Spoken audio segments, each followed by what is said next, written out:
This is NEET physics with Vikrant Kirar. जो लोग ये वीडियोस पहली बार देख रहे हैं, मेरा नाम विक्रांत किरार है। मैंने आईआईटी खड़गपुर से मैकेनिकल इंजीनियरिंग करी है।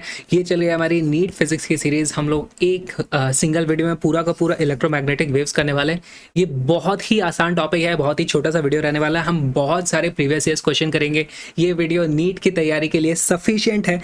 इस सीरीज के सभी कलरफुल नोट्स की पीडीएफ को डाउनलोड करने के लिए और वीडियोस की कंप्लीट प्लेलिस्ट के लिए आपको आ जाना है bit.ly/physicsendgame।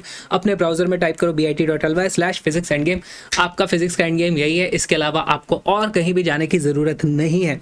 बदले में आपको बस एक काम करना है कि इसको शेयर कर दो विद #physicsendgame। साथ में मुझे टैग भी ज़रूर कर देना। मेरा आईडी है @विक्रांत और मुझे अनअकैडमी लर्निंग ऐप पे भी फॉलो करो। यहाँ पे फॉलो करोगे तो मेरी जब भी लाइव क्लास होगी आपको नोटिफिकेशन मिलेगा। इसको करने के लिए कैसे करोगे, आईफोन या एंड्रॉयड पे इस ऐप को डाउनलोड करो। उसके बाद अपना फ्री अकाउंट बनाओ, एब्सोल्युटली फ्री अकाउंट बनेगा। और उसके बाद आपको सर्च करना है VIKRANT। इससे आपको मेरी प्रोफाइल मिल जाएगी। मेरी प्रोफाइल पे आओगे तो आप मेरी यहाँ पे फॉलो का बटन दबा देना। मेरी एग्जिस्टिंग क्लासेस भी आप देख सकते हो। वहाँ भी बहुत सारे प्रैक्टिस सेशंस होते हैं, प्रीवियस ईयर क्वेश्चन की सीरीज होती है, बहुत सारी चीज़ें होती हैं। किसी भी चीज़ को देखने के लिए आपको अपना फ्री प्लान अनलॉक करना पड़ेगा। ध्यान दो, एब्सोल्युटली फ्री है। उसको अनलॉक करने के लिए आपको VIKRANT मेरा कोड लगाना है। मेरा नाम ही मेरा कोड है। ये लगाते ही आप इस तरीके से मेरी एग्जिस्टिंग लाइव क्लासेस या फिर आने वाली अपकमिंग लाइव क्लासेस सारे देख पाओगे। फिर सवाल उठता है कि क्या YouTube काफ़ी नहीं है पढ़ाई के लिए? YouTube काफ़ी है, ऐसे देखा जाए तो किताबें भी काफ़ी होती हैं। लेकिन अगर आपको कॉम्पिटिटिव एग्जाम में थोड़ी सी भी अपनी रैंक इंप्रूव करनी है, अगर आपको थोड़ी सी भी एज कहीं पे एडवांटेज मिलता है, तो आई थिंक वो आपको ले लेना चाहिए। तो इसीलिए प्लस एडवांटेज आप ले सकते हो। प्लस एडवांटेज क्या है? अनअकैडमी का एक प्लस सब्सक्रिप्शन होता है। प्लस सब्सक्रिप्शन में डेली लाइव क्लासेस होती हैं। वहाँ पे अपने डाउट्स पूछ सकते हो। इंडिया की टॉप फैकल्टी वहाँ पर लाइव पढ़ाती है। हर हफ्ते नए नए कोर्सेज और बैचेस लॉन्च होते रहते हैं। तो ऐसा नहीं है कि हमको साल के स्टार्टिंग में हम ज्वाइन कर सकते हैं, बाद में ज्वाइन नहीं कर सकते। तो पर्सनलाइज डैशबोर्ड मिलता है आपको। साथ में एक आइकॉनिक सब्सक्रिप्शन भी होता है। इस आइकॉनिक सब्सक्रिप्शन में क्या अलग है? इसमें प्लस सब्सक्रिप्शन वाले तो सारे बेनिफिट्स हैं ही सही, साथ में आपको एक पर्सनल कोच मिलता है जो कि मेंटोरशिप होती है, एक 1-on-1 गाइडेंस होती है। और गाइडेंस का बहुत ज़्यादा असर पड़ता है कि आप लाइफ में कहाँ पहुँचते हैं। तो आपकी रैंक इंप्रूव करने में या पर्सनल मोटिवेशन में आपको आई थिंक बहुत हेल्प कर सकता है। तो आई वुड सजेस्ट आप आइकॉनिक सब्सक्रिप्शन लो। प्लस ये आइकॉनिक दोनों ही सब्सक्रिप्शन आप 2 साल या 1 साल या 6 महीने या 1.5 साल के लिए ले सकते हो। कोई सा भी सब्सक्रिप्शन लोगे, यूज़ माई कोड VIKRANT, उससे आपको मिलेगा मैक्सिमम पॉसिबल डिस्काउंट। तो आ जाओ, हम पढ़ेंगे लाइव और सारे नोट्स डाउनलोड कर लेना bit.ly/physicsendgame से। Use my code Vikrant on the Unacademy learning app. अब समय आ गया है कि वीडियो को शुरू किया जाए। तो आज हम पढ़ने वाले हैं इलेक्ट्रोमैग्नेटिक वेव्स। हमारे साथ आज लाइव क्लास में हैं बहुत सारे स्टूडेंट्स। आज डायनासोर वापस आ गया है। क्लास को शुरू किया जाए। देखो, हमारे पास इलेक्ट्रोमैग्नेटिक वेव्स, हमने काफ़ी कुछ पढ़ लिया है इलेक्ट्रिसिटी एंड मैग्नेटिज्म से रिलेटेड। हमारे पास अब कुछ केसेस हो सकते हैं। पहला केस, हमारे पास एक पॉजिटिव चार्ज है या नेगेटिव चार्ज भी हो सकता है। वो रेस्ट पर है, वो रुका हुआ है। तो इसको मैं क्या बोल सकता हूँ कि इसकी वेलोसिटी की वैल्यू 0 है, v=0। ऐसे केस में हम इसको बोलेंगे कि this is a static charge. Static charge यानी कि चार्ज जो मूव नहीं कर रहा है।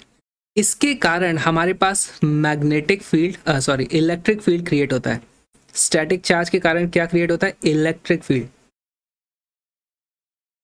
इलेक्ट्रिक फील्ड हमने पढ़ा था चैप्टर 1 में, इलेक्ट्रोस्टैटिक्स में। फिर दूसरा केस हमने देखा था कि अगर इसकी वेलोसिटी कुछ नॉन जीरो है पर कांस्टेंट है, ठीक है, यानी कि एक कांस्टेंट वेलोसिटी से हमारा चार्ज मूव कर रहा है, जैसे कि एक वायर में स्टेडी करंट हो सकता है।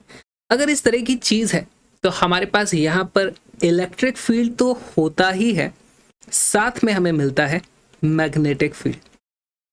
तो हमें इलेक्ट्रिक फील्ड और मैग्नेटिक फील्ड दोनों मिलने लग जाते हैं। यहाँ पे वेलोसिटी कांस्टेंट है। फिर तीसरा केस हो सकता है कि अब वेलोसिटी कांस्टेंट भी नहीं है, ठीक है, तो यानी समय के साथ वेलोसिटी बदल रही है। इसका मतलब ये एक्सेलरेट कर रहा है। तो जब चार्ज एक्सेलरेट करता है उससे हमको इलेक्ट्रिक फील्ड भी मिलेगा, उससे हमको मैग्नेटिक फील्ड भी मिलेगा और साथ में हमको मिल जाएगी EM वेव्स। तो ये एक्चुअली बहुत ही इंटरेस्टिंग सी बात है। एक्सेलरेटिंग चार्ज से हमें इलेक्ट्रोमैग्नेटिक वेव्स मिलती हैं और इस पे डायरेक्ट क्वेश्चंस आते हैं। प्रीवियस क्वेश्चन देखो, out of the following options which one can be used to produce a propagating electromagnetic wave? Propagating मतलब आगे जाती है, वेव है तो कहीं ना कहीं तो जाएगी। तो इनमें से देखो बहुत सारे ऑप्शन है, charge moving at constant velocity, stationary charge, chargeless particle और एन एक्सेलरेटिंग चार्ज। तो हमें पता है यहाँ पे आंसर होने वाला है डी। बहुत ही सिंपल सा क्वेश्चन था, 2016 में आए, 2016। तो अच्छा सवाल है, कॉन्सेप्चुअल सवाल है। इस चैप्टर में आप देखोगे कि मोस्टली सारी की सारी चीज़ें ना थ्योरी बेस्ड है। तो मोस्टली सारी की सारी नहीं, कुछ न्यूमेरिकल्स भी आएंगे, पर मोस्टली थ्योरी बेस्ड है। कुछ चीज़ें हमें याद भी करनी पड़ेगी, इलेक्ट्रोमैग्नेटिक स्पेक्ट्रम वगैरह, उस पर भी अभी हम आएंगे। अब देखते हैं कि इलेक्ट्रोमैग्नेटिक वेव्स का नेचर कैसा होता है। हमारे पास जब वो रस्सी में वेव होती थी ना, रस्सी को ऊपर नीचे करते थे तो रस्सी ऐसे टुई टुई टुई टुई करती इधर उधर जाती थी, ठीक है, रस्सी नहीं जाती थी, वेव जाती थी। यहाँ पर हमें मीडियम की भी जरूरत नहीं होती, वहां पर रस्सी हमारे लिए मीडियम हुआ करती थी, यहाँ मीडियम भी नीचे होता है। तो यहाँ पर होता क्या है, देखो हमारे पास एक्स एक्सिस में मान लो इलेक्ट्रिक फील्ड इस तरीके से साइनोसॉइडल वेरिएशन कर रहा है, वाई एक्सिस में मैग्नेटिक फील्ड साइनोसॉइडल वेरिएशन करता है। एक्स एक्सिस इतने ऊपर बना दिया, एक्स एक्सिस में इलेक्ट्रिक फील्ड है, वाई एक्सिस में मैग्नेटिक फील्ड है, दोनों आपस में 90 डिग्री परपेंडिकुलर हैं और उनके परपेंडिकुलर डायरेक्शन में ही इस तरफ हमारी वेव मोशन करती है, यही होती है इलेक्ट्रोमैग्नेटिक वेव। एक इलेक्ट्रिक फील्ड है, एक मैग्नेटिक फील्ड है, तो इसीलिए इसे इलेक्ट्रोमैग्नेटिक वेव बोला जाता है। तो इसकी कुछ प्रॉपर्टीज हैं, हम उन प्रॉपर्टीज को लिख लेते हैं। पहली property, this is a transverse wave.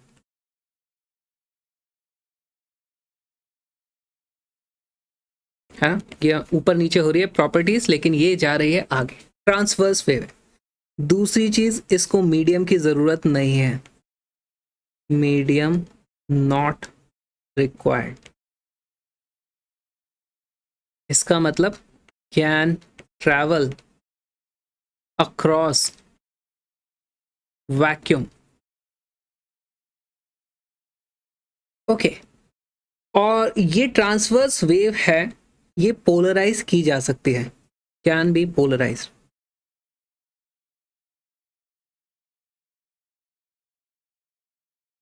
अब कैन बी पोलराइज, इस पे सीधे सीधे सवाल आ सकता है कि कौन सी वेव पोलराइज की जा सकती है। पोलराइज का मतलब क्या होता है, देखो इसमें ये इलेक्ट्रिक फील्ड ऐसे ऊपर नीचे एक डायरेक्शन में कर रहा है, किसी एक डायरेक्शन में कर रहा है। तो अब वो जरूरी नहीं है ना वो इस प्लेन में रहे, हो सकता है हम इलेक्ट्रिक फील्ड ऐसे में वेरी कराएं। तो इलेक्ट्रिक फील्ड अगर ऐसे वेरी करेगा तो हमारा मैग्नेटिक फील्ड उसके 90 डिग्री पे ऐसे आ जाएगा, लेकिन वेव उधर ही जाएगी। तो हमारे पास पोलराइजेशन हो सकता है, या तो इलेक्ट्रिक फील्ड ऐसे है, या इलेक्ट्रिक फील्ड ऐसे है, या इलेक्ट्रिक फील्ड ऐसे है, अलग अलग पोलराइजेशन हम कर सकते हैं। तो यही होता है, पोलराइजेशन किया जा सकता है यहाँ पर। इसकी एक और खास बात होती है कि यहाँ पर इलेक्ट्रिक फील्ड परपेंडिकुलर होता है मैग्नेटिक फील्ड से, और ये दोनों ही परपेंडिकुलर होते हैं इसकी वेलोसिटी, जिसको हम c से रिप्रेजेंट करते हैं। c होती है इलेक्ट्रोमैग्नेटिक वेव्स या फिर लाइट की स्पीड। अच्छा, यहाँ पर और एक खास चीज़ है, ऐसा नहीं है कि किधर भी इलेक्ट्रिक फील्ड दे दो, किधर भी मैग्नेटिक फील्ड दे दो और उसके बाद हमारे पास इस डायरेक्शन में दोनों के परपेंडिकुलर, देखो इस तरफ इलेक्ट्रिक फील्ड है, इस तरफ मैग्नेटिक फील्ड है, उसके परपेंडिकुलर ये साइड भी हो सकती है, ये साइड भी हो सकती है, लेकिन वेव तो एक ही दिशा में मूव कर रही है। तो हमें कुछ डिसाइड करना पड़ेगा कौन से डायरेक्शन में हमारी वेव ट्रैवल करती है। तो वो भी बहुत इंपॉर्टेंट हो जाता है। इलेक्ट्रिक फील्ड को आप क्रॉस करो मैग्नेटिक फील्ड से तो हमको इसका डायरेक्शन मिल जाता है। यहाँ पर लाइट की स्पीड का वेक्टर नहीं मिला, उसका डायरेक्शन की हम बस बात कर रहे हैं, ठीक है। तो ये दोनों पे इस पे डायरेक्टली सवाल आते हैं, इन पे इनको हाईलाइट कर लो, मार्क कर लो, direct questions as it is आ जाते हैं। क्यों होता है, कैसे होता है, ये सब चीजें मत पूछो, बस ऐसा होता है। वन शॉट वीडियो है, ज्यादा डिटेल में हम जाएंगे नहीं। हमारे पास और एक रेशियो भी होता है, जैसे इन तीनों के बीच में एक रेशियो भी होता है। वो रेशियो क्या होता है, E divided by B is equal to C, speed of light. अभी पिछले वीडियो में हमने पढ़ा था, हमारे पास कुछ वैल्यूज होती हैं, कुछ पीक वैल्यूज होती हैं, कुछ RMS वैल्यूज होती हैं। जब भी कोई साइनोसॉइडल फंक्शन होता है, जैसे कि करंट या वोल्टेज का, तो वहां पे पीक वोल्टेज बोलते थे, एक पीक RMS वैल्यू बोलते थे, सॉरी एक RMS वैल्यू बोलते थे। इसी तरीके से यहाँ पे इलेक्ट्रिक फील्ड और मैग्नेटिक फील्ड भी साइनोसॉइडल वेरिएशन हो रहा है, तो इनकी भी कुछ पीक वैल्यू होगी, इनकी कुछ RMS वैल्यूज हो सकती है। तो यहाँ पे आप या तो दोनों RMS वैल्यू रखो, या फिर यहाँ पे आप दोनों पीक वैल्यूज रखो, ठीक। अच्छा, सी की और एक वैल्यू आती है हमारे पास, और एक फॉर्मूला है जिस पे डायरेक्टली 2-3 बार सवाल आए हैं। सबसे आसान क्वेश्चन तो मैं इन्हीं को बोलूंगा। सी की जो वैल्यू होती है वो होती है 1/√ऑफ म्यू नॉट एप्सिलॉन नॉट। बहुत ही आसान लेकिन बहुत ही इंटरेस्टिंग फॉर्मूला। इस पे बहुत सारे क्वेश्चंस इस पे आए हुए। अगर हमारे पास वैक्यूम है तो हम म्यू नॉट और एप्सिलॉन नॉट यूज करते हैं। अगर हमारे पास कोई और मीडियम है तो वहां पर ये मीडियम का एप्सिलॉन नॉट, मीडियम का म्यू हो जाएगा। ठीक है, वो वैल्यूज आप इस तरीके से निकाल सकते हो। और लाइट की स्पीड सी की जो वैल्यू होती है, इसमें आप वैल्यूज रखोगे, कैलकुलेट करके आओगे कहीं जाके तो उसकी अप्रोक्सीमेटली वैल्यू आ जाती है 3 × 10⁸ मीटर पर सेकेंड। तो ये सभी बातें हमें ध्यान रखनी है। इससे हमारे बहुत सारे क्वेश्चन सॉल्व होने वाले हैं। क्वेश्चन सॉल्व करना शुरू करें। Yes sir. If E and B represent electric and magnetic field vectors of electromagnetic waves, then the direction of propagation of waves will be along. तो हमें ये चीज तो पता है कि हमारा इलेक्ट्रिक फील्ड और मैग्नेटिक फील्ड वेलोसिटी के परपेंडिकुलर होते हैं, लेकिन डायरेक्शन कैसे पता चलेगा? परपेंडिकुलर तो ये वाला डायरेक्शन भी है। तो अभी हमने देखा था कि हमारे पास जो डायरेक्शन आता है वो आता है E क्रॉस B से। तो इसी का उल्टा B क्रॉस E भी हो सकता था। तो अगर ये हमारा E है, ये हमारा B है, तो ये हो जाता है E क्रॉस B, ये हो जाता है B क्रॉस E। ठीक है, ये करेक्ट आंसर है, याद कर लो इसको। Next question, the electric and magnetic field of an electromagnetic wave are in opposite phase and perpendicular to each other. देखो हमें ये तो पता है परपेंडिकुलर होते हैं, इलेक्ट्रिक फील्ड इधर है तो मैग्नेटिक फील्ड इधर है। परपेंडिकुलर होते हैं ये हमें पता है, लेकिन ये ऑपोजिट फेज का मतलब क्या है? अगर वो लोग सेम फेज में है, देख यानी जिस वक्त इसकी मैक्सिमम वैल्यू आई उसी वक्त इसकी भी मैक्सिमम वैल्यू आती है। अगर ये ऑपोजिट फेज में होते तो जिस वक्त इसकी मैक्सिमम वैल्यू उस वक्त मैग्नेटिक फील्ड यहाँ से स्टार्ट होता, फिर वो इस तरीके से आता। वहां पे थोड़ा 90 डिग्री का या π/2 का फेज डिफरेंस हो सकता था, लेकिन हमें दिख रहा है यहाँ पे कोई फेज डिफरेंस नहीं है, सेम फेज में दोनों की वैल्यू साथ में 0 होती है, साथ में मैक्सिमम होती है, साथ में 0 होती है। तो हम बोलेंगे in phase and perpendicular to each other. इसका आंसर हो जाएगा C. Next question, the ratio of amplitude of magnetic field to the amplitude of electric field for an electromagnetic wave propagating in vacuum is equal to.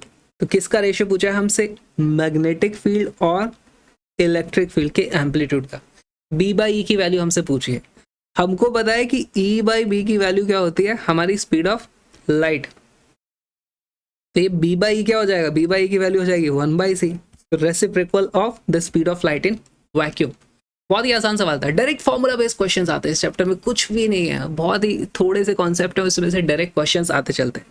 देखो ना अगला सवाल, the electric and magnetic field associated with an EM wave propagating along the z axis can be represented by।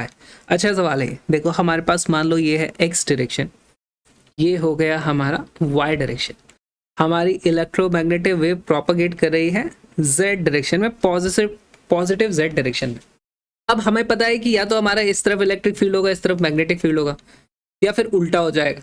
हमें क्या करना है? हमें देखना है कि E cross B is equal to इसका जो डायरेक्शन होता है स्पीड ऑफ लाइट का, ये हो जाने वाला है। ठीक, तो यहाँ पर हमारे पास आंसर हो जाएगा कि इलेक्ट्रिक फील्ड इस तरफ होगा, मैग्नेटिक फील्ड इस तरफ होगा। तो ये हो जाता है E, ये हो जाता है B। इनका आप क्रॉस प्रोडक्ट लोगे तो E क्रॉस B, ऐसे घुमाओ अपना हाथ लेकर, इलेक्ट्रिक फील्ड की तरफ उंगलियां करो, फिर कर्ल करो उसको B की तरफ, मैग्नेटिक फील्ड की तरफ, तो वो जाएगा E क्रॉस B। तो हमारा जो अंगूठा है E क्रॉस B, अंगूठा हमें लाइट की स्पीड या वेव के प्रोपगेशन का डायरेक्शन दे देगा। दूसरा ऑप्शन ये हो सकता था हम B क्रॉस E करते तो वो नेगेटिव Z में चला जाता। तो हमारे पास डायरेक्शन के हिसाब से ऑप्शन आ जाता है ए। सबको क्रॉस प्रोडक्ट लेना आ गया। हमारे पास इस तरफ होना चाहिए इलेक्ट्रिक फील्ड, इस तरफ होना चाहिए मैग्नेटिक फील्ड।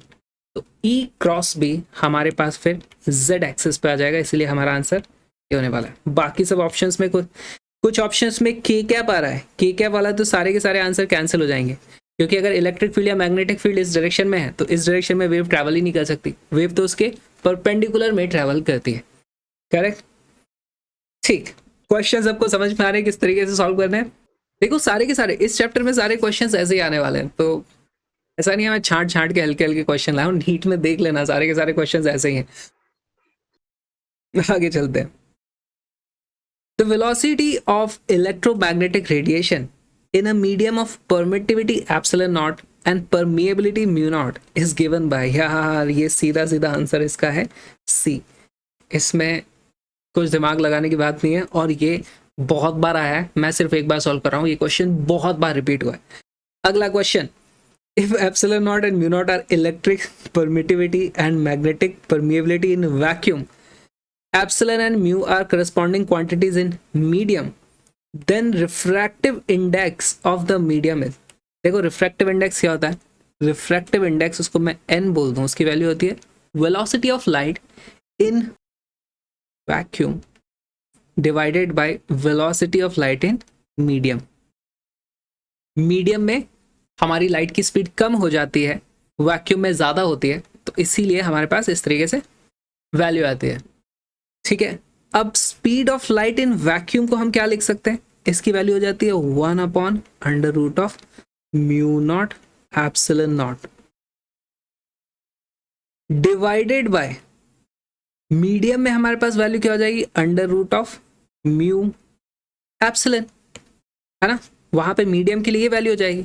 अब ये वाली अपने आप ऊपर चली जाएगी क्योंकि डिवाइड हो रहा है, तो हमारा जो आंसर आ जाएगा वो आ जाएगा √ऑफ mu epsilon upon mu not epsilon naught, which is option number D.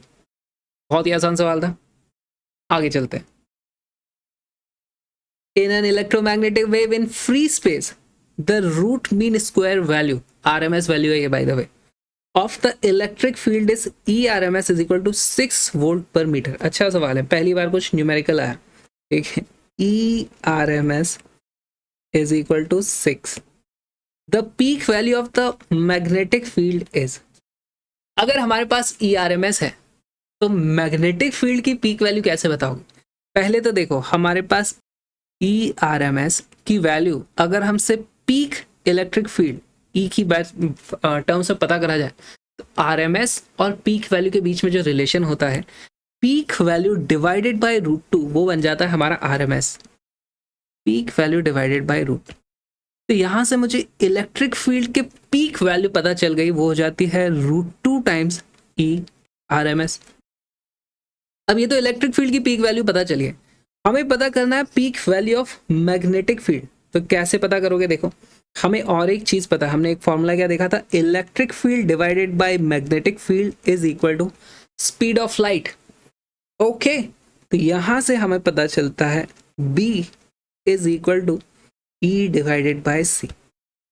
Electric field की वैल्यू कितनी आ रही है? पीक वैल्यू की बात करेंगे तो वो जाएगा √2 into 6 divided by speed of light होती है 3 इंटू 10⁸। यहाँ से कट जाएगा 2, इसकी वैल्यू हो जाएगी 1.414 into 2 into 10⁻⁻8 which is equal to 2.828 into 10⁻⁻8 unit आ जाएगी टेस्ला। कौन सा ऑप्शन है यहाँ पर? हमारा option number A is the correct answer. आगे चलो, अब हम पढ़ने वाले वो चीज़ें जिनसे बहुत सारे न्यूमेरिकल्स आ सकते हैं, लेकिन उसमें इलेक्ट्रोमैग्नेटिक वेव्स का कोई काम नहीं है, वहाँ पे सिर्फ वेव्स का काम है। तो हमने वेव्स चैप्टर में जो भी पढ़ा है, वेव्स के प्रीवियस ईयर्स क्वेश्चन जितने सारे करे थे, उसमें हमने जो जो चीज़ें देखी थी, अभी वही सब चीज़ें हमें रिवाइज कर लेनी है। तो थोड़ा सा वेव्स के बारे में पढ़ लेते हैं।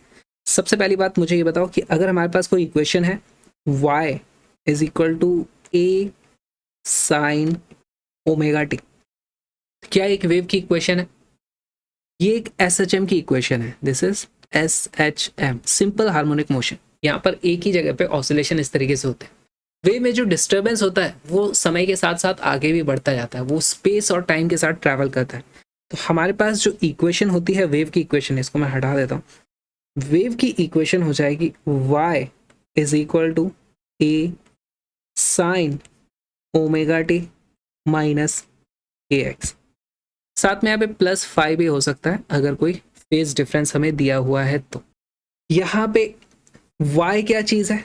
जो डिस्टर्बेंस हो रहा है, ठीक है, तो इसको हम लिखेंगे this is the disturbance.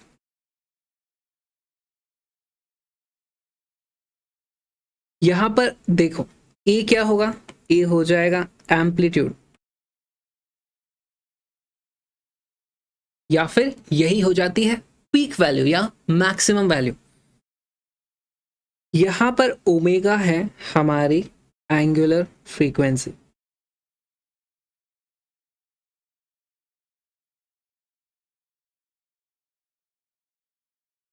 X हमारा हो जाता है डायरेक्शन ऑफ प्रोपगेशन।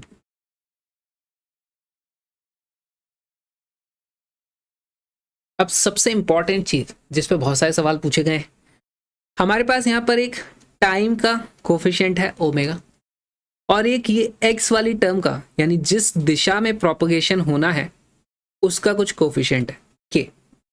एक पॉजिटिव है, दूसरा नेगेटिव। कई बार हो सकता है दोनों को यहाँ पर वैल्यू पॉजिटिव हो, या हो सकता है ये नेगेटिव हो ये पॉजिटिव हो, या हो सकता है दोनों की वैल्यू नेगेटिव हो।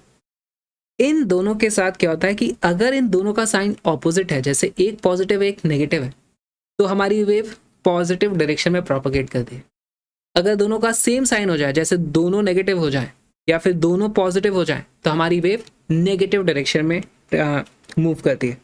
तो इसको भी हम लिख लेंगे यहाँ पर, कैसे लिखें, same sign of X and T, इसका मतलब नेगेटिव प्रोपगेशन।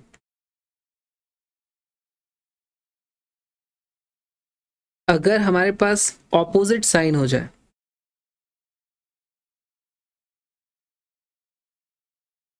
इसका मतलब पॉजिटिव प्रोपगेशन।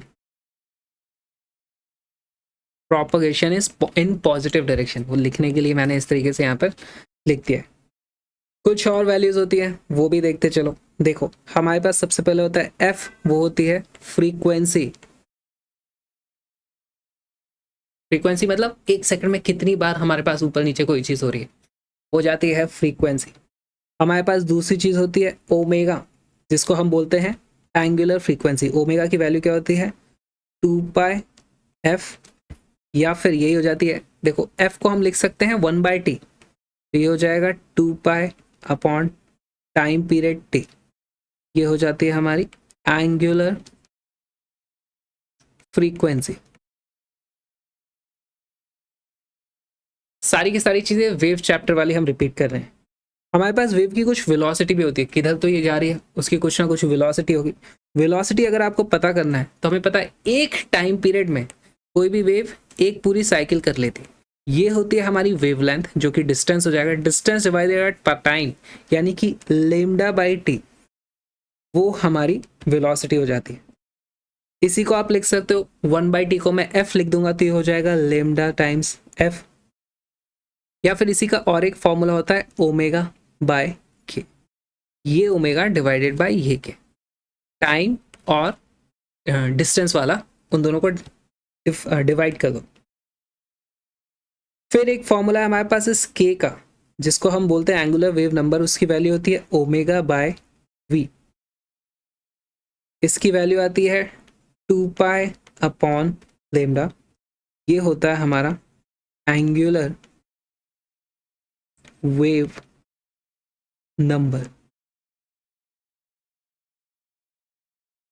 तो बस यही कुछ फॉर्मूले हैं, इनको याद कर लो, वेव्स चैप्टर में भी बहुत काम आएंगे, और इलेक्ट्रोमैग्नेटिक वेव्स भी वेव्स हैं तो यहाँ पे भी काम आने वाले हैं। इस पे बेस्ड क्वेश्चंस करें, बहुत सारे क्वेश्चंस हैं। The electric field part of an electromagnetic wave in a medium is represented by E x is equal to 0, यानी एक्स डायरेक्शन में कोई इलेक्ट्रिक फील्ड नहीं है, बहुत अच्छे। E z is also equal to 0, z direction में भी कोई इलेक्ट्रिक फील्ड नहीं है। ई वाई की वैल्यू कुछ दे रखी है, ओ हो यहाँ पे कुछ लिखा है, यहाँ पर समथिंग इंटू टी, यहाँ पर समथिंग इंटू एक्स। तो पहले तो मैं इसको सिंप्लीफाई करके लिख देता हूँ, E y is equal to some E not cos of omega t minus k x. पहले इसको सिंपल करके लिख लो। पूछा क्या है, the wave is moving along x direction, moving along x direction, moving along minus x direction, moving along y direction. पहले बताओ ये किस डायरेक्शन में जा रही है, एक्स डायरेक्शन में जा रही है, वाई डायरेक्शन में जा रही है, किस डायरेक्शन में जा रही है? यहाँ पर ई वाई है तो वाई डायरेक्शन में तो हमारा इलेक्ट्रिक फील्ड चेंज हो रहा है, ये जा रही है एक्स डायरेक्शन में। देखो इसके अंदर ब्रैकेट में जो टर्म होती है ना वहां पर एक्स है, तो ये मूव कर रही है एक्स डायरेक्शन में, मूविंग इन एक्स डायरेक्शन। अब ये पॉजिटिव एक्स डायरेक्शन में भी जा सकती है, नेगेटिव एक्स डायरेक्शन में भी जा सकती है। हमें कैसे पता चलेगा किस डायरेक्शन में जा रही है? उसके लिए बहुत ही आसान सा है, हमें देखना है कि इन दोनों के जो कोफिशिएंट है वो पॉजिटिव नेगेटिव उनके साइन सेम है तो नेगेटिव में जा रही होगी, ऑपोजिट है तो पॉजिटिव में जा रही होगी। यहां हम देखते हैं एक पॉजिटिव है दूसरा नेगेटिव है, इसका मतलब ये पॉजिटिव एक्स डायरेक्शन में जा रही है, ऑपोजिट साइंस है। ठीक है, तो moving in positive x direction, तो हमारे कौन कौन से ऑप्शंस यहाँ पर कैंसिल आउट हो गए? देखो ये नहीं हो सकता हमारा आंसर, ये भी नहीं हो सकता हमारा आंसर। अब हमारे पास ये दो ऑप्शन बचते हैं, दोनों में फ्रीक्वेंसी की वैल्यू सेम लिखी हुई है कि 10⁻6 हर्ट्ज 10⁻6 हर्ट्ज, तो हमें फ्रीक्वेंसी कैलकुलेट करने की जरूरत नहीं है, उससे हम इन दोनों के बीच में डिफ्रेंशिएट नहीं कर सकते। यहाँ पर बोल रहा है कि वेवलेंथ 100 मीटर है, यहाँ पर वेवलेंथ 200 मीटर है, तो अगर हम वेवलेंथ कैलकुलेट कर लें तो हमें आंसर पता चल जाएगा। ठीक है, क्या हमारे पास वेवलेंथ का फॉर्मूला है कोई सा? हमारे पास एक फॉर्मूला है k is equal to 2π/λ angular wave number का, अभी हमने लिखे थे फॉर्मूला, उसमें ये फॉर्मूला भी था। तो k की वैल्यू, अब इसमें देखो इसमें k कौन सा वाला है, k किसके साथ लगता है? जो x के साथ वैल्यू लगती है उसे हम k बोलते हैं। यहाँ x के साथ जो वैल्यू लगी है वो है पाई इंटू 10⁻⁻²। तो यहाँ से हमें पता चल जाता है lambda is equal to 2π/k which is equal to 2π/pi into 10⁻⁻²। पाई से पाई कट गया और हमारे पास वैल्यू आ जाती है lambda is equal to 200। तो हमारा आंसर हो जाएगा B, moving along x direction with frequency 10⁻6 hertz, frequency हमने कैलकुलेट करेंगे, एंड वेवलेंथ ऑफ 200 मीटर। बहुत ही अच्छा सवाल था, इससे इसी तरीके के बहुत सारे सवाल आ सकते हैं, मतलब हमारे पास इतने सारे पैरामीटर्स होते हैं, E0 है, ओमेगा है, के है, लेमडा होता है, बहुत सारी चीज़ें पूछ सकते हैं घुमा फिरा करके। हमारे पास फॉर्मूले इतने सही हैं, इनको अच्छी तरीके से याद कर लो। वेव इक्वेशन ये होती है, याद कर लो, सारे क्वेश्चन सॉल्व हो जाएंगे, सारे के सारे क्वेश्चन सॉल्व हो जाएंगे। आगे चलते हैं। The electric field associated with an EM wave in vacuum is given by E is equal to I cap 40 cos kz minus 6 into 10⁸ t, where E, Z and T are in volt per meter, meter and second respectively. The value of wave vector k is, हमें k की value पता करनी है। k का formula पता है क्या होता है? k का फॉर्मूला होता है 2π/λ या फिर ω/v। हमारे पास इस क्वेश्चन में फॉर्मूला जो पता करना है, के की वैल्यू पता करनी है, या तो हम ये फॉर्मूला यूज करेंगे या ये फॉर्मूला यूज करेंगे। क्या हमें यहाँ पर वेवलेंथ सीधे सीधे दिख रही है? सीधे सीधे तो नहीं दिख रही है, ठीक है, तो हम ये वाला फॉर्मूला यूज करेंगे। के की वैल्यू हो जाएगी k is equal to ω/v। Omega की वैल्यू क्या हमें पता चल रही है? ओमेगा होता है ओमेगा टी, यानी टाइम का जो कोफिशिएंट होता है। यहाँ पर टाइम का कोफिशिएंट क्या है? 6 × 10⁸ 6 × 10⁸। वेलोसिटी, वेव की वेलोसिटी क्या है? यहाँ पर हमें देखना पड़ेगा, लिखा है कि EM wave in vacuum, electromagnetic wave in vacuum, उसकी स्पीड हो जाती है 3 × 10⁸। आंसर आ जाएगा हमारा 2। बहुत ही अच्छा सवाल था। अब इसको और क्वेश्चन को मॉडिफाई करते हैं। मेरे को बताओ ये किस डायरेक्शन में मूव कर रही है, कौन से डायरेक्शन में जा रही है हमारी वेव? जल्दी बताओ, एक्स डायरेक्शन में, वाई डायरेक्शन में, जेड डायरेक्शन में? जेड डायरेक्शन में। गुड। यहाँ पे देखो के का जो कोफिशिएंट है वो जेड है, एक्स नहीं है, और एक्स हो भी नहीं सकता। क्यों नहीं होगा? क्योंकि एक्स डायरेक्शन में तो इस बार इलेक्ट्रिक फील्ड है, देखो यहाँ पर आई कैप लगा हुआ है, राइट। तो जेड डायरेक्शन में हमारी वेव मूव कर रही है। आगे चलते हैं, अब बात कर लेते हैं एनर्जी की। हर वेव से कुछ ना कुछ एनर्जी एसोसिएटेड होती है। हमारी इन इलेक्ट्रोमैग्नेटिक वेव्स में भी कुछ ना कुछ एनर्जी एसोसिएटेड होती है। एनर्जी स्टोर कहाँ होती है? हमारे पास एक इलेक्ट्रिक फील्ड का कंपोनेंट होता है, एक मैग्नेटिक फील्ड का कंपोनेंट होता है। तो जाहिर सी बात है कि एनर्जी इलेक्ट्रिक फील्ड और मैग्नेटिक फील्ड दोनों में ही स्टोर होगी। तो हम इस चीज को लिख लेते हैं कि हमारी energy is stored in electric field and magnetic field. फिर हमें पड़ी कि कुछ कैलकुलेशंस की जरूरत। तो कैलकुलेशंस के लिए हम एक नई टर्म डिफाइन करते हैं जो होती है हमारी एनर्जी डेंसिटी। एनर्जी डेंसिटी, उसकी वैल्यू होती है एनर्जी पर यूनिट वॉल्यूम। जैसे मास पर यूनिट वॉल्यूम हमारी डेंसिटी हो जाती है मास वाली, यहाँ पे energy per unit volume energy density होती है। अब एनर्जी डेंसिटी दोनों ही चीज़ों की हो सकती है। इलेक्ट्रिक फील्ड के हिसाब से भी कुछ एनर्जी डेंसिटी हो सकती है, मैग्नेटिक फील्ड के हिसाब से भी कुछ एनर्जी डेंसिटी हो सकती है। तो हमारे पास जो वैल्यूज आ जाती हैं वो आ जाती हैं हाफ एप्सिलॉन नॉट ई का स्क्वायर एंड हाफ 1/μ0 बी का स्क्वायर। ठीक, बहुत ही सिंपल से फॉर्मूला ये। और यहाँ पर जो खास बात देखने वाली है, पहली बात यहाँ पे ई की कौन सी वैल्यू यूज करेंगे। हमारे पास इलेक्ट्रिक फील्ड की 2-3 वैल्यूज होती हैं, peak value, average value, RMS value. कौन सी वैल्यू यहाँ पर यूज की जाएगी, जल्दी बताओ। इन फॉर्मूले में कौन सी वैल्यू यूज की जाएगी। हम यहाँ पर यूज करते हैं आरएमएस वैल्यूज, बहुत ही इंपॉर्टेंट है आरएमएस। ये भी होता है आरएमएस, ठीक है, गलती नहीं करना, मैक्सिमम वैल्यू नहीं है। जो हमारी इक्वेशन में हम लिखते हैं E is equal to E not sine omega t minus k x. तो ये जो ई नॉट होता है ये पीक वैल्यू, मैक्सिमम वैल्यू होती है। इसको हम √2 से डिवाइड करेंगे तो हमारे पास आरएमएस वैल्यू आती है, वो हमें यहाँ पर यूज करनी।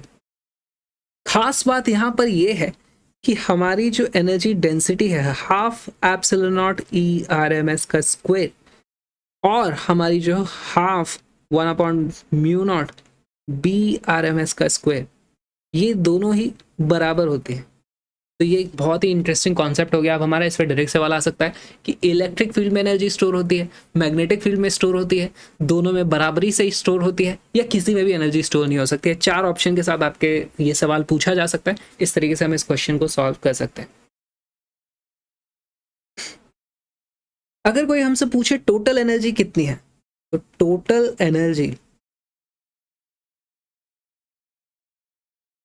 एनर्जी में हम इस एनर्जी को और इस एनर्जी को दोनों को ऐड कर देंगे।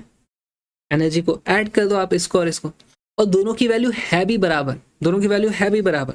तो इसको हम लिख सकते हैं टोटल एनर्जी की वैल्यू हो जाएगी, इन दोनों को ऐड करके लिखो या फिर इसी को डबल करके लिख दो या इसको डबल करके लिख दो, कुछ भी कर सकते हो। तो उसकी वैल्यू आ जाती है epsilon naught total energy density, by the way epsilon naught E RMS का square which is also equal to b RMS का स्क्वायर अपॉन μ0।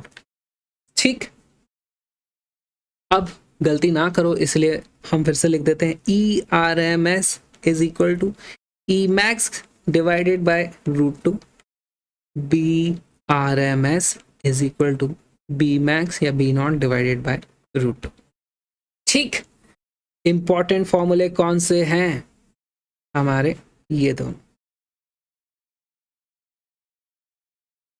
ज्यादा सवाल आते नहीं है सब पे नीट के, आगे चले। नेक्स्ट चीज जो हमें पढ़नी है रेडिएशन प्रेशर। देखो यहाँ से लाइट आ रही है, ठीक है, लाइट आ रही है तो मेरे ऊपर कुछ फोटोन आ रहे हैं, मान लो उधर जाके टकरा के जा रहे हैं, कुछ भी चीज हो रही है यहाँ पे, मेरे ऊपर एक प्रेशर होता है, कुछ ना कुछ मेरे ऊपर से टकरा के वापस जा रहे हैं, या फिर हो सकता है मुझसे ये मैं उनको अब्सॉर्ब कर लूँ।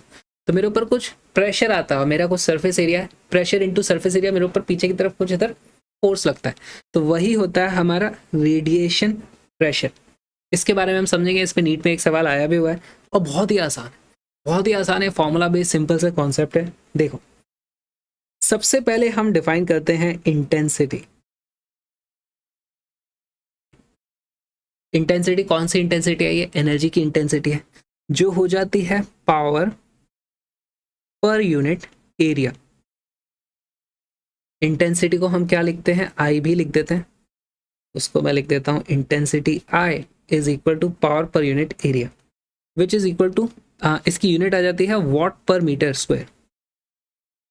What per square metre.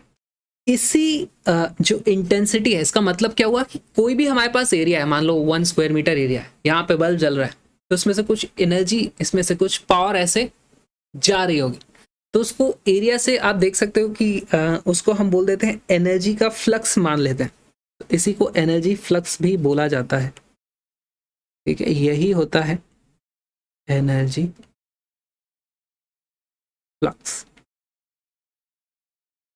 अब हमारे पास जो प्रेशर जिसकी हम बात कर रहे हैं, रेडिएशन प्रेशर P, उसकी वैल्यू हो जाती है P is equal to intensity I divided by light की स्पीड C।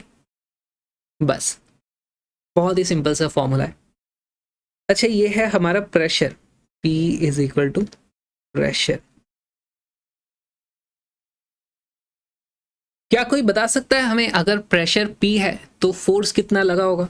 बहुत ही सिंपल है, फोर्स की वैल्यू हो जाती है प्रेशर इनटू एरिया, ये तो हमें पता ही है, तो फोर्स हो जाएगा। क्या कोई मुझे बता सकता है मोमेंटम ट्रांसफर कितना होता है? मोमेंटम ट्रांसफर होता है F इंटू डेल्टा टी। ये हो जाता है हमारा चेंज इन मोमेंटम, तो उसको डेल्टा या मोमेंटम ट्रांसफर ही लिख दो, ट्रांसफर। इसकी वैल्यू हो जाएगी, फोर्स की वैल्यू थी P इंटू ए, P की वैल्यू थी I डिवाइडेड बाई C।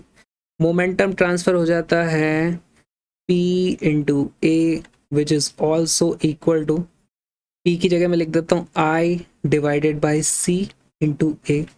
अब I की जगह मैं लिख दूंगा, I की वैल्यू क्या थी? पावर पर यूनिट एरिया, तो power per unit area into, यहाँ नीचे C था, यहाँ पे एरिया था। अच्छा, ये तो वैल्यू थी प्रेशर इंटू एरिया, ये तो होता है हमारा फोर्स। डेल्टा टी से भी हमें इसे मल्टीप्लाई करना पड़ेगा, मल्टीप्लाई करके रखो इसे डेल्टा टी से, delta T delta T delta T. यहाँ पर हमारा एरिया से एरिया कट जाता है, पावर मल्टीप्लाइड बाय टाइम। किसी भी समय तक अगर पावर लगती रहे तो वो हो जाती है energy transfer, total energy transfer. Power का तो मतलब ही होता है एनर्जी डिवाइडेड बाय टाइम, तो पावर इनटू टाइम बन जाती है हमारी एनर्जी, और इसकी वैल्यू आ जाती है, इनको मैं सबको साइड रख रहा हूँ उठा के,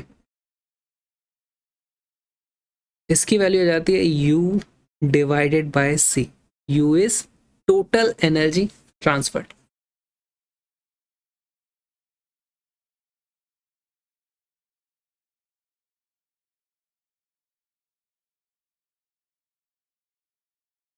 अब यहाँ पर हमारे पास दो केसेस होते हैं। देखो, हमारे पास जब भी कोलिजन होता था तो उसमें क्या होता था, अगर कोई चीज़ आई यहाँ पे आके चिपक गई तो उसका जितना भी मोमेंटम होता था वो इसको ट्रांसफर हो जाता था। दूसरा केस होता था, ये आता था यहाँ पे टकरा के वापस चला जाता था, तो उस केस में जितना इसका मोमेंटम है, अब बाद में इसका मोमेंटम दूसरे डायरेक्शन में हो जाता, तो हम बोलते थे कि 2 टाइम्स मोमेंटम ट्रांसफर होता था। तो सेम चीज़ यहाँ पे भी होती है। यहाँ पर हमारे पास जो प्रेशर होता है, प्रेशर की वैल्यू I बाई सी होती है फॉर परफेक्टली एब्जॉर्बिंग। दूसरी हमारे पास होती है जब टकरा के चीज़ वापस चल जाए। लाइट के केस में हम क्या बोलेंगे, वो चीज़ रिफ्लेक्ट हो गई। तो हमारे पास दो तरह की चीज़ें हो सकती है, तो परफेक्टली एब्जॉर्बिंग या परफेक्टली रिफ्लेक्टिंग। परफेक्टली एब्जॉर्बिंग, अभी हम जो भी कैलकुलेशन कर रहे थे ये सब परफेक्टली एब्जॉर्बिंग के लिए हुआ करता था। तो प्रेशर की वैल्यू हो जाती है I divided by C। Momentum transfer, momentum, उसकी वैल्यू हो जाती है U डिवाइडेड बाय C। दूसरा केस हो जाएगा हमारा perfectly absorbing, perfectly reflecting, sorry, perfectly reflecting में सभी वैल्यूज को हम डबल कर देंगे। इसको इस तरीके से समझो, जब रिफ्लेक्ट होती है तो डबल मोमेंटम ट्रांसफर होता है, तो सारी वैल्यूज यहाँ पे एक्चुअली डबल हो जाने वाली है। प्रेशर की वैल्यू हो जाएगी twice of I divided by C। Momentum जो ट्रांसफर होने वाला है, मोमेंटम की वैल्यू हो जाएगी twice of U divided by C। बस हमारे ये दो इंपॉर्टेंट फॉर्मूले हैं, इनको याद कर लो, सारे के सारे क्वेश्चंस हमारे हो जाएंगे। Clear? Light with an energy flux of 25 into 10 raised to power 4 watt per square meter falls on a perfectly reflecting surface at normal incidence. Normal incidence यानी perpendicular गिर रही है वो. If the surface area is 15 square centimeter, the average force exerted on the surface is. देखो हमारे पास ये जो energy flux है ना, पहली बात तो ये समझो कि ये है हमारी intensity I. I is equal to 25 into 10 raise to power 4. हमारे पास जो प्रेशर लगेगा, रेडिएशन प्रेशर, उसकी वैल्यू हो जाती है आई डिवाइडेड बाय सी. हमारे पास जो फोर्स लगेगा, फोर्स की वैल्यू क्या हो जाती है, प्रेशर इंटू एरिया, वही हमारा फोर्स होता है. तो एरिया की वैल्यू दे रखी होगी कुछ, एरिया इंटू प्रेशर, ये हमारा फोर्स हो जाएगा. वैल्यूज रखो, एरिया की वैल्यू है कितनी, 15 इंटू 10 रेज़ टू पावर -4. 15 है स्क्वायर सेंटीमीटर में, हमें उसे स्क्वायर मीटर में लाना पड़ेगा, इंटू 10 रेज़ टू पावर -4 कर देंगे. प्रेशर की वैल्यू कितनी कैलकुलेट आई है, वो आएगी intensity divided by C. Intensity ये रही, तो into 25 into 10 raise to power 4 divided by C, speed of light वो जाती है 3 into 10 raise to power 8. 10 raise to power -4 से 10 रेज़ टू पावर 4 कट गया, 3 से ये 5 पर कट गया. 25 इंटू 5 होता है 125, तो इसकी वैल्यू आ जाती है 125 into 10 raise to power -8. 1.25 into 10 raise to power -6 ये हो जाएगा. ये हमारे पास फोर्स लग रहा है. करेक्ट ऑप्शन है ए. तो हमारा आंसर ए आ जाएगा. और यहीं पे हमने गलती कर दी. क्या गलती कर दी, फॉर्मूले तो सारे के सारे सही लगाए. देखो यहाँ पर जो सरफेस है, हमारी सरफेस है परफेक्टली रिफ्लेक्टिंग सरफेस, एकदम परफेक्टली रिफ्लेक्टिंग सरफेस है. तो हमारी सारी की सारी जो कैलकुलेशंस होंगी ना, उसमें हमारे पास यहाँ पे एक 2 लग जाएगा. मल्टीप्लाई करो 2 से, यहाँ भी मल्टीप्लाई करो 2 से, तो यहाँ भी हमें 2 से मल्टीप्लाई करना पड़ेगा. हमारा जो आंसर आ जाएगा वो आ जाता है actually 2.5 into 10 raise to power -6 newton. तो option B is the correct answer. Next question. A radiation of energy E falls normally on perfectly reflecting surface. The momentum transferred to the surface is. C is the velocity of light. अब इस बार हमें सीधे सीधे E की value दे दी है कि कितनी energy गई है, वही बता दिया इन्होंने. ठीक है, तो हमें वो सब कैलकुलेशन करने की जरूरत ही नहीं पड़ेगी. हमें सीधे पता चल जाएगा मोमेंटम ट्रांसफर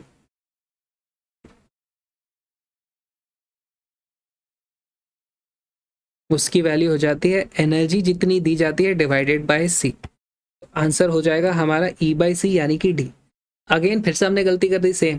भैया ये परफेक्टली रिफ्लेक्टिंग सरफेस है, तो 2 कौन लगाएगा, लगाओ यहाँ पे परफेक्टली रिफ्लेक्टिंग है, 2 लगाओ.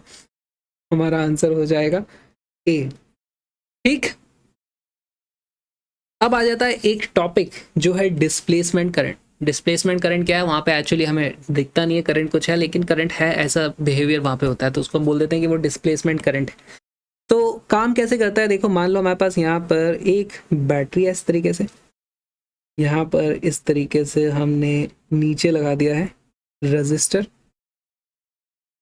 यहाँ पर हमने लगा दिया है एक कैपेसिटर, और यहाँ पे हमने सर्किट को कर दिया चालू. जैसे हम इसको चालू करेंगे तो इनफाइनाइट टाइम पे जाकर के तो करंट की वैल्यू 0 हो जाएगी, लेकिन इनिशियली करंट 0 नहीं होगा. तो यहाँ पर कुछ करंट होगा इस तरीके से आई, यहाँ पर भी कुछ करंट होगा इस तरीके से आई. अब हमारे पास एक और लॉ है, एम्पियर लॉ. ठीक है, एम्पीरियन लूप हम बनाते हैं. जैसे मान लो मैंने यहाँ पे एक एम्पीरियन लूप बनाया इस तरीके से.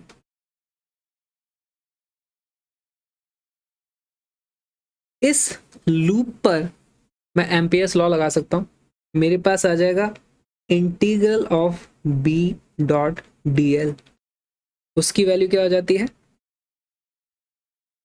म्यू नॉट इंटू इसके अंदर, इस लूप के अंदर कितना आई जा रहा है, तो उसकी वैल्यू हो जाती है म्यू नॉट इंटू आई. इसको हम क्या बोलते हैं, ये है आई एनक्लोज्ड. एनक्लोज किसके अंदर, एनक्लोज जो हमने लूप लिया है उसके अंदर कितना यहाँ से जा रहा है, आई जा रहा है, हमें दिख रहा था आई था. ठीक है, तो ये तो सिंपल सा एम्पीरियन लूप का हमने यूज कर लिया. लेकिन हमने और एक काम किया, हमने सेम चीज यहाँ पे कर दी कैपेसिटर के अक्रॉस. यहाँ पे भी हमने इस तरीके से एक एम्पीरियन लूप लिया. इस एम्पीरियन लूप के बीच में देखो यहाँ पर वायर का तो ऐसे कनेक्शन ही नहीं है, वहां पर तार जा ही नहीं रहा है, तो वहां पर करंट की वैल्यू 0 है। तो हमारे पास जो integral B dot D l हम करेंगे उसकी वैल्यू कितनी आ जानी चाहिए, mu not into charge enclosed. इस लूप के अंदर कितना चार्ज है, यहाँ पर आप देखोगे तो यहाँ पे तो तार ही नहीं है कैपेसिटर में, तो वहाँ पे करंट ही नहीं है, तो उसकी वैल्यू आनी चाहिए थी म्यू नॉट इंटू 0, और इस पूरे की वैल्यू आ जानी चाहिए थी 0। लेकिन ऐसा नहीं होता है, तो फिर ये एम्पियर्स लॉ तो गड़बड़ हो गया। यहाँ पर तो हम बात करते थे integral B dot D l की वैल्यू होती थी अंदर का चार्ज करंट एनक्लोज कितना है, उस लूप के अंदर से कितना करंट पास हो रहा है। यहाँ तो तार ही नहीं है, करंट जा कहाँ से रहा है। तो यहाँ पर एक नई टर्म इंट्रोड्यूस करी गई जिसको बोला गया कि वहां पर एक डिस्प्लेसमेंट करंट है, उसको हम बोल देंगे आई डिस्प्लेसमेंट। ओके, और इसकी जो वैल्यू होती है, आई डिस्प्लेसमेंट की वैल्यू होती है, I displacement is equal to epsilon not D phi by D T. Epsilon हमें पता है क्या होती है value, D phi by D T. अब ये फाई क्या होता है, फ्लक्स। कौन सा वाला फ्लक्स होगा, इलेक्ट्रिक फ्लक्स होगा या मैग्नेटिक फ्लक्स होगा, ये फ्लक्स होता है इलेक्ट्रिक फ्लक्स। ठीक, इसको याद रखना, इलेक्ट्रिकल फ्लक्स होता है। तो अगर हम यहाँ पर वैल्यू रख देंगे, यही वाली वैल्यू उठा करके आप यहाँ रख दोगे, तो हमारे पास आंसर क्या आ जाता है, यहाँ पर ऊपर इसी की वैल्यू हो जाएगी mu not epsilon not D phi E divided by D t. बस यही है डिस्प्लेसमेंट करंट का कॉन्सेप्ट। यहाँ पर एक्चुअली कोई करंट नहीं था। इस जगह पे आप देखोगे तो यहाँ पर चार्ज पार्टिकल मूव होते थे, इलेक्ट्रॉन्स मूव होते थे, करंट इस डायरेक्शन में तो इलेक्ट्रॉन इस डायरेक्शन में मूव हो रहे थे। यहाँ पर कोई चार्ज पार्टिकल मूव नहीं होता है, इसीलिए यहाँ पर कोई कंडक्शन वाला करंट नहीं है। ठीक है, यहाँ पर करंट कंडक्ट हो रहा था, यहाँ पर कंडक्शन करंट नहीं है, यहाँ पर डिस्प्लेसमेंट करंट है। वहां पर इलेक्ट्रिक फील्ड बदलने के कारण, फ्लक्स चेंज होने के कारण कुछ करंट आ जाता है, डिस्प्लेसमेंट करंट उसे बोला जाता है। इन सब चीजों को हम लिख लेते हैं, IC is equal to conduction current, ID is equal to displacement current. ये होता है हमारा फ्लो ऑफ चार्ज के कारण। डिस्प्लेसमेंट करंट किसके कारण होता है, अगर हमारा इलेक्ट्रिक फ्लक्स चेंज होता है तो उसके कारण होता है। तो इसको हम लिख देंगे due to change in electrical flux. Clear. और इसकी आप वैल्यू देखोगे ना, देख लो सर, इसकी वैल्यू आप चेक करोगे यहाँ पर, किस किस को ऐसी फीलिंग आ रही है कि ये जो हमारा करंट था वही करंट यहाँ डिस्प्लेसमेंट करंट भी होना चाहिए, उसकी वैल्यू अलग से कुछ और क्यों आएगी। इसकी वैल्यू यहाँ पर एक्चुअली ID के बराबर ही आ जाती है, IC के बराबर। अगर ये IC था, सेम ही वैल्यू यहाँ पर आ जाती। तो अब हमारा जो एम्पियर्स लॉ था ना, एम्पियर सर्किटल लॉ क्या था, integral of Ampere circuital law था हमारा, integral along a Amperian loop B dot D L. इसकी वैल्यू हम क्या लिखते थे, mu not into charge current enclosed, I conduction होता था। साथ में हमें और एक टर्म ऐड करनी पड़ेगी, वो हो जाएगी हमारी म्यू नॉट इंटू आई डिस्प्लेसमेंट। अब आई डिस्प्लेसमेंट की वैल्यू मैं यहाँ से सीधे सीधे लिख दूंगा, जो भी डिस्प्लेसमेंट वाले करंट की वैल्यू है वो हो जाएगा epsilon not D of pi E divided by D T. ये करेक्शन के बारे में हमें किसने बताया, मैक्सवेल ने। तो ये पार्ट हमें दिया था एम्पियर ने, ये पार्ट ऐड कर दिया मैक्सवेल ने। तो इसको हम फिर बोलते हैं नई इक्वेशन, इसको नाम दे दिया गया मैक्सवेल एम्पियर लॉ। ठीक, डिस्प्लेसमेंट करने में बस इतना ही हमें पढ़ना है। चलो, अब हमारे पास जो मैक्सवेल की 4 इक्वेशन होती है उनको लिख लेते हैं। इससे कोई क्वेश्चन नहीं पूछा जाता, लेकिन हमें 4 इक्वेशन पता होनी चाहिए, क्या पता कभी सवाल आ जाए डायरेक्टली। तो चारों इक्वेशंस को लिख लिया जाए। पहली इक्वेशन, सबसे पहली इक्वेशन है गॉसेस लॉ। गॉसेस लॉ वो होता है इलेक्ट्रोस्टैटिक वाला जो है हमारा। इसमें हम क्या बात करते हैं, इसमें हम बात करते हैं फ्लक्स। फ्लक्स की हम बात करते हैं is E dot D S. किसी भी क्लोज सरफेस के अक्रॉस जो फ्लक्स होता है उसकी वैल्यू हो जाती है charge enclosed divided by epsilon not. This is first Maxwell's equation. Second Maxwell's equation क्या है, गॉसेस लॉ। कौन सा वाला आएगा आपके यार, मैग्नेटिज्म वाला आ जाएगा। इसमें उन्होंने क्या बोला, flux magnetic is equal to किसी भी सरफेस पे, क्लोज सरफेस पे, मान लो हमारे पास एक क्लोज सरफेस है, उसमें से कितना मैग्नेटिक फील्ड बाहर निकल रहा है उसका अगर आप टोटल इंटीग्रल करोगे तो उसकी वैल्यू भी इसी तरीके से आ जाती, charge enclose divided by epsilon not होता है। वैसे यहाँ पर हमें मिल जाता अंदर की तरफ जो भी मैग्नेटिक अगर कोई भी एक मोनोपोल होता, एग्जिस्ट करता, तो उसकी वैल्यू ऐसी आ सकती थी। लेकिन मैग्नेटिक मोनोपोल्स एग्जिस्ट नहीं करते हैं, मैग्नेटिक फील्ड लाइंस हमेशा क्लोज लूप होती हैं, तो ये वैल्यू एग्जिस्ट ही नहीं करती है। तो इसीलिए इसकी वैल्यू हमेशा जीरो आने वाली है, इसकी वैल्यू हमेशा जीरो होगी। तो यहां से हमारे को एक इंपॉर्टेंट कॉन्सेप्ट मिलता है कि magnetic monopoles do not exist. ये बहुत ही इंपॉर्टेंट सवाल है, इस पे डायरेक्टली क्वेश्चन आ सकता है, हमसे पूछ लेंगे कौन से लॉ ने बताया कि मैग्नेटिक मोनोपोल एग्जिस्ट नहीं करता है। चार लॉ इक्वेशन है मैक्सवेल की, चारों को एक एक ऑप्शन बना के दे देंगे, हमें पता होना चाहिए। गॉसेस लॉ फॉर मैग्नेटिज्म से हमें ये चीज पता चलती है। ओके, फिर तीसरी हमारे पास इक्वेशन हो जाती है फैराडेज लॉ।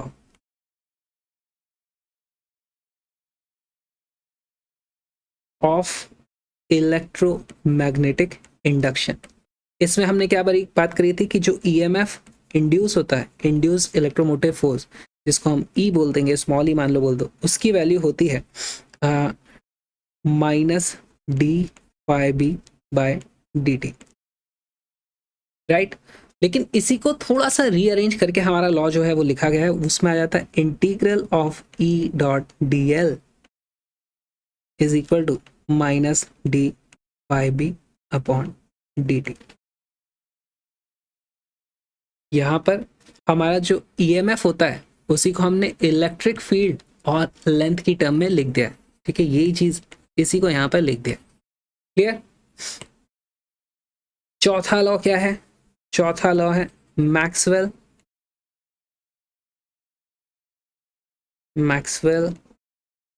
Ampere law. जो अभी हमने देखा था उसमें हमारे पास आता है integral of B dot D l is equal to mu not I C plus mu not epsilon not D phi E by D t. चारों के चारों लॉ हो गए, इनको याद रखना, इसी ऑर्डर में याद रखना, पहला दूसरा तीसरा चौथा कौन होते पता होना चाहिए, बस लिख लो ये, और कुछ नहीं करना। Cool. Next is electromagnetic spectrum. Electromagnetic spectrum क्या होता है, देखो हमारे पास जो इलेक्ट्रोमैग्नेटिक वेव्स होती हैं, अब वेव है तो उसकी कुछ फ्रीक्वेंसी होगी या फिर वेवलेंथ होगी, ये सारी चीजें आप बोल सकते हो। तो हमारे पास दुनिया भर की वेवलेंथ है, उन्हीं के करस्पॉन्डिंग दुनिया भर की हमारे पास फ्रीक्वेंसी है, उन्हीं को हमने डिवाइड कर दिया है कि कौन सी वाली को सबको कुछ कुछ नाम दे दिया। सबसे पहली चीज तो यहाँ पे देखो हमारे पास एक विजिबल रेंज होती है, ये रेंज वो है जो हम इंसान देख सकते हैं, दिस इज इट। बंदर उसे देख सकता है कि नहीं देख सकता मुझे नहीं पता, ये ह्यूमंस के लिए विजिबल है। ओके, यहाँ पर हम एक चीज देखते हैं कि ऊपर की तरफ वेवलेंथ छोटी है, नीचे की तरफ वेवलेंथ ज्यादा है, आपको दिख नहीं रहा होगा, एनसीईआरटी में आप देख सकते हो। इसी को हमने जूम इन किया यहाँ पर, देखो इस तरीके से, तो हमें सबसे ऊपर मिलता है वॉयलेट जिसकी वेवलेंथ है 400 नैनोमीटर या फिर 4000 एंगस्ट्रॉम आप बोल सकते हो, अप्रोक्सीमेट वैल्यू है ये। VIBGYOR वेब ग्योर्स जो हम देखते हैं सतरंगी हमारा, VIBGYOR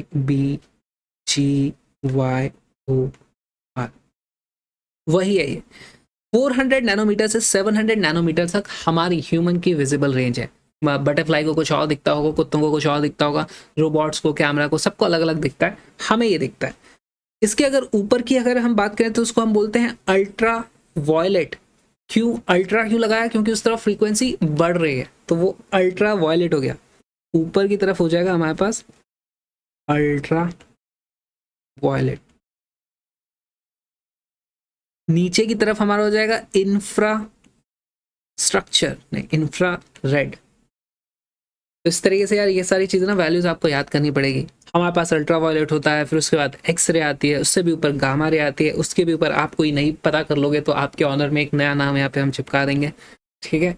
नीचे आओगे तो इंफ्रारेड है, फिर माइक्रोवेव है, फिर शॉर्ट रेडियो वेव्स है, फिर टेलीविजन एफएम वेव्स हैं, फिर एएम रेड एम्पलीट्यूड मॉड्यूलेशन वाली वेव्स हैं, फिर लॉन्ग रेडियो वेव्स हैं, फिर उसके बाद और भी कोई सी वेव्स हो सकती हैं। तो ये आपको एज इट इज याद कर लेना है, इसमें कुछ और नहीं है, एनसीईआरटी का डायग्राम है। एक और चीज़ जो हमें याद करनी है यहाँ पर कि बहुत सारी जो वेव्स हैं उनकी टिपिकल वेवलेंथ क्या है, उनको किस तरीके से बनाया जाता है, ये सारी चीज़ें याद कर लेना, और उनको डिटेक्ट किस तरीके से किया जाता है, ठीक है। तो ये सारी चीज़ें आपको पता होनी चाहिए, इनको आप याद कर लेंगे। यहाँ पे मैंने ऐड कर लिया, नोट्स में डाउनलोड कर लेना, आपको फिर से मिल भी जाएगी। इससे बेस सवाल आते हैं, देखो which colour of the light has the longest wavelength. हमारे पास रेड, ब्लू, ग्रीन, वायलेट। तो इनमें से पहली बात तो ब्लू और ग्रीन का कोई काम नहीं है, या तो रेड होगा आंसर या वायलेट होगा, क्योंकि एंड्स पे तो यही होता है VIBGYOR। अब इसमें हमें पता है रेड की वेवलेंथ सबसे लंबी होती है, वायलेट की फ्रीक्वेंसी ज़्यादा होती है, रेड की फ्रीक्वेंसी कम होती है, तो वेवलेंथ रेड की सबसे ज़्यादा लंबी हो जाएगी, आंसर आ जाएगा ए। बहुत ही सिंपल सवाल था। अब एक ही सबसे आखिरी स्लाइड आ गई है, आखिरी इंटरेस्टिंग सवाल था हमारा आलू वाला। तो the condition under which a microwave oven heats a food item containing water molecules most efficiently is। Microwave काम कैसे करता है? माइक्रोवेव जैसा कि नाम में ही सजेस्ट हो रहा है, उसमें कुछ ना बल्ब रहता होगा जिससे माइक्रोवेव्स जनरेट होती हैं। माइक्रोवेव जनरेट होंगी तो उनमें कुछ एनर्जी होगी, लेकिन वो एनर्जी हमारे खाने को कैसे गर्म कर देती है? उस माइक्रोवेव की दीवारें होती हैं उनको तो गर्म नहीं करती है, इसलिए माइक्रोवेव की दीवार वगैरह भी थोड़ा रिफ्लेक्टिव सरफेस की बनाई जाती है, क्योंकि वो जो लाइट है वो रिफ्लेक्ट हो जाए, दीवारें नहीं गर्म हो। और फिर उससे खाना कैसे गर्म हो जाता है? तो खाना भी आप देखोगे हर एक चीज़ नहीं गर्म होती। आप उसमें सूखा पापड़ रखो और एक बार पापड़ को पानी में डुबो के रखो, तो आप देखोगे कि जो गीला पापड़ है वो बहुत ज़्यादा गर्म हो जाता है, सूखा पापड़ पर उतना ज़्यादा असर नहीं पड़ा। ऐसा क्यों होता है? क्योंकि माइक्रोवेव की जो इस तरीके से उनको सेलेक्ट किया जाता है कि उसकी जो वेवलेंथ है वो वाटर मॉलिक्यूल से इस तरीके से मैच करती है, वेवलेंथ नहीं सॉरी फ्रीक्वेंसी, कि वाटर मॉलिक्यूल की रेजोनेंट फ्रीक्वेंसी से वो मैच करती है। तो मैक्सिमम एनर्जी ट्रांसफर होता है हमारे वाटर मॉलिक्यूल्स को। और वाटर मॉलिक्यूल को ही क्यों चुना? मतलब हम और भी चीज़ों को चुन सकते थे, वाटर को इसलिए चुना क्योंकि हम जितने भी चीज़ें खाने पीने के लिए बनाते हैं सब में पानी का कहीं ना कहीं तो यूज़ होता ही है, तो इसलिए वाटर को चुना गया था। तो इसका जो आंसर हो जाता है करेक्ट आंसर वो होता है डी। ये कुछ एप्लीकेशंस है, एनसीईआरटी में आप और भी एप्लीकेशंस हैं तो पढ़ सकते हो, जितनी भी वेव्स की टाइप्स हैं वहाँ पर उसको पढ़ लेना। इसी के साथ हमारा टॉपिक आज का यहाँ पर खत्म हो जाता है। Please follow me on the Unacademy learning app और यूज़ माय कोड विक्रांत जब भी आप अनअकैडमी लर्निंग ऐप पे अपना फ्री प्लान अनलॉक करें या फिर आप प्लस या आइकॉनिक सब्सक्रिप्शन लें। Use my code Vikrant. इस सीरीज़ के सभी नोट्स, सारे के सारे वीडियोस की प्लेलिस्ट के लिए आपको आ जाना है bit.ly/physics and games। सारे के सारे वन शॉट लाइन्स हैं, सारे के सारे प्रीवियस ईयर क्वेश्चन वाले वन शॉट भी लाइन्स हैं, सबकी पीडीएफ भी मिल जाएगी। और अब टाइम आ गया है सबसे इंटरेस्टिंग पार्ट का, जो है हमारा आफ्टर क्लास पार्टी। आज क्या नया ताज़ा किया किसने तूफान देख ली? मैंने तो देख ली, बहुत ही इंस्पायरिंग है यार। फरहान अख्तर इज 47 की एज में उसने इतनी अच्छी बॉडी बनाई, फिर मोटा हो गया फिर से इतनी अच्छी बॉडी बना ली। मतलब ऐसे कैसे लोग यूँ ट्रांसफॉर्म कर लेते हैं? हमसे एक एग्जाम नहीं निकल रहा है, हम क्या कर रहे हैं? वो इतना कर सकता है एट 47, तो हम ये तो कर ही सकते हैं यार, ठीक है। उसमें और हमें कोई अंतर नहीं है, उसने बस सोच लिया करना है, हमें भी बस सोचना है कि हमें करना है और हो जाएगा। वो कर सकता है तो हम भी कर सकते हैं, right? This is not a philosophy class. आज का फिल्टर बहुत मस्त है सर। ये फिल्टर अच्छा लग रहा है यार। मुझे लगा कि बहुत डिस्ट्रैक्शन हो जाता है, इधर मैं जो नाचता रहता हूँ ना उधर बंदर की तरह। मैंने आपकी फॉर्मूला शीट निकल आई सर। वाह वाह वाह, थैंक यू। और लेकिन जो आज आपने क्लास दी ना उसमें एक भी चीज नहीं लिखी है इसमें। गजब बेइज्जती है। तुम लिख लो, इसीलिए तो सारे टीचर बोलते हैं अपने नोट्स खुद बनाओ। जनता को आप मूर्ख समझना बंद कर दीजिए। सर आप लाइव में गाना कब गाएंगे, मतलब लाइव इंस्टाग्राम या यूट्यूब लाइव? यार मैं कोई भी मॉक टेस्ट देता हूँ तो मेरे मेंस में कम आते हैं, एडवांस में ज्यादा आते हैं। अच्छी बात है ना, ये तो खराब क्या है इसमें? अरे कहना क्या चाहते हो? सर मैं तेजस बोल रहा हूँ सर। एक्चुअली ना फिजिक्स पढ़ने का मुझे भी बहुत शौक है, और ऊपर से सर 9th के लिए कुछ बताइए, सजेशंस दीजिए।